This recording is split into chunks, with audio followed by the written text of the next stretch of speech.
Mr. President, thank you very much for doing this. There is a pause, or seems to be a pause, in the war between the United States and Iran. How do you think this will end? How would you like to see it end? We did not start this war, and we do not want this war to continue in any way. From the very beginning, it was the motto of my administration that I always adhere to, and that was fostering the national unity inside the country and also fostering peace and tranquility and friendship with the neighboring countries and with the rest of the world. The American President Donald Trump has said that the United States bombed your enrichment facilities because the government of Iran refused to give up its nuclear program, and that there can be no peace until Iran does give up that nuclear program. Would you be willing to give up the nuclear program in exchange for peace?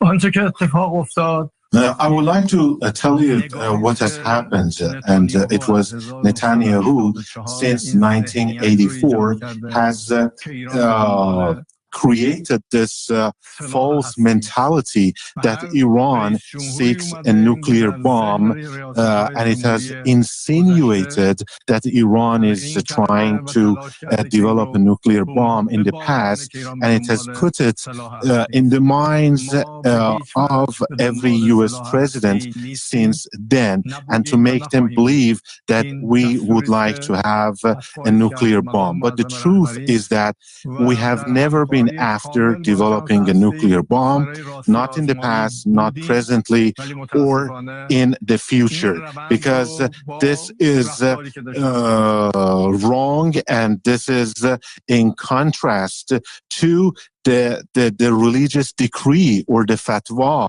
which has been issued by His Eminence, the Supreme Leader of the Islamic Republic of Iran, that so it is religiously forbidden for us to go after a nuclear bomb. And this was always corroborated thanks to our cooperation with IAEA, because they were always there that to verify this and to substantiate that we have never wanted a nuclear bomb. But unfortunately, this cooperation was disturbed by the unlawful attacks against our nuclear facilities. So you have, according to news reports, withdrawn your cooperation from IAEA, the International Nuclear Regulatory Agency. And so there's, I suppose, no way for the rest of the world to know how much uranium you're enriching and to what extent, to what percentage it's being enriched. And so is there any way to verify, and would you be willing to allow other nations to verify that you are not building nuclear weapons?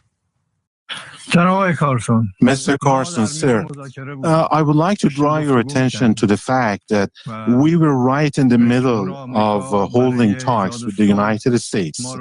And the President of the United States invited us to hold such talks in order to have peace. And we were told during the process of these negotiations and talks that as long as we don't give the permission to Israel, they are not going to attack you. And we were going to have the next round of the talks very soon. But in the middle of it, suddenly Israel torpedoed the negotiating table. We were sitting at the negotiating table when it happened. And by doing this, they totally ruined and destroyed diplomacy. In order to answer your question with regards to the surveillance or the supervision over our nuclear program, I would like to say that we are ready to hold talks over it. We have never been the party that has run away from verification. We stand ready to have these supervisions. But unfortunately, as a result of the United States unlawful attacks against our nuclear centers and installations, many of the pieces of equipment and the facilities there have been severely damaged. Therefore, we don't have any access to them. We cannot see, and unless this access is going to be back there again, we have to wait for it and to see what happens and how much they have been damaged so that we can go for the supervision.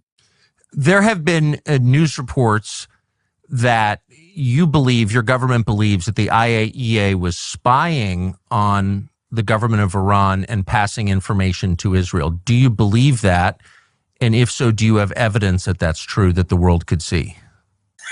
I would like to tell you that we were, somehow pessimistic about the activities of the IAEA, because somehow we realized that Israel could get information from the inspections which were carried out by the IAEA, but it never prevented the IAEA from carrying out their activities inside Iran, and they had full access to supervise and to have surveillance over our nuclear facilities.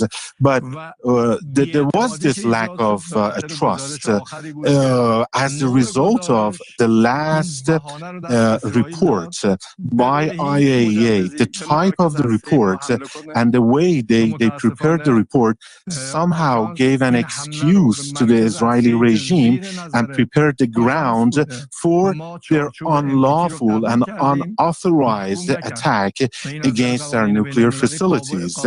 And even after that, the IAEA failed to condemn these attacks or try to anyway to stop them. And this ran counter to the international law, and this resulted in a widespread lack of trust among the Iranian legislators, and the public opinion here. You've suggested that you were anxious to resolve your conflicts with the United States through diplomacy, and that was derailed by war. Would you be willing to restart diplomacy? And could you tell us in general but precise terms the kind of deal you would be willing to accept? You see, I am of the belief that we could very much easily resolve our differences and conflicts with the United States through dialogue and talks. And, the international law could serve as the framework or the basis for a deal in which the rights of all nations, Iranian nation, would be respected. But unfortunately, it was Netanyahu that destroyed these diplomacy and these diplomatic efforts. We have always, we never wanted anything beyond the respect for our rights, rightful rights, enshrined in international law. But as I said, it was Netanyahu that brought unrest to our region and is fomenting unrest and tensions in the region. As I have always said, we have always been after peace. It has been my motto. It has been my belief. It has been my heartfelt opinion that we need to live in peace and harmony during this short and limited time granted to us by God Almighty, to live in peace and tranquility with everybody. And everybody in the world should live like that. But I would also like, on the other hand, to reiterate that our people are capable enough to defend themselves in self-defense during any kind of attack. And I believe that the United States president can very well guide the region and the world to peace and tranquility, or, on the other hand, to lead it to forever wars.